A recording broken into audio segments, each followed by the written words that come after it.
Hi guys. तर आज आम्हाला लग्नाला एका जायचं होतं, त्यामुळे सगळ्यांचीच आवराआवर चालू होती. आणि लग्न थोडं लांब होतं, म्हणजे आपल्या छत्रपती संभाजीनगरपासून 100 किलोमीटर आम्हाला लांब जायचं होतं. त्यामुळे मग आम्ही लवकर निघलो होतो सकाळी. आणि सॉरी, माझा आवाज थोडा बसला आहे, त्यामुळे तुम्हाला आवाज असा येत असेल. तर आम्ही तिथे गेल्यावर बघितलं की तिथे सत्कार वगैरे चालू होते. आणि त्यानंतर थोड्या वेळातच नवरदेव नवरीची एंट्री झाली आणि खूप छान पद्धतीने त्यांनी एंट्री केली होती. आणि छान पद्धतीने त्यांचं लग्न लागत होतं. आणि मी असं लग्नाला जात नाही सहसा जास्त, पण हे शेजारच्यांचं लग्न होतं आणि लग्नाला गेलंच पाहिजे असं माझे घरचे म्हणतात. त्यामुळे मग आज आले होते फायनली मी लग्नाला.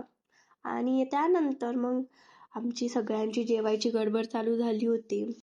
पटकन जागा धरून घेतली आम्ही. आणि मला नंतर आठवलं, म्हणजे खूप नंतर मला आठवलं की आपल्याला व्हिडिओ काढायचे. माझे जेवणही उरकलं होतं अर्ध तोपर्यंत. मग लवकर जेवण वगैरे केलं आणि आता आम्ही घरी चाललो आहोत, कारण की तेव्हाही लोकांची जाण्याची गडबड एकदाच होती आणि आम्हाला खूप लांब जायचं होतं. तर आता मी तुम्हाला भेटते नंतरच्या ब्लॉगमध्ये.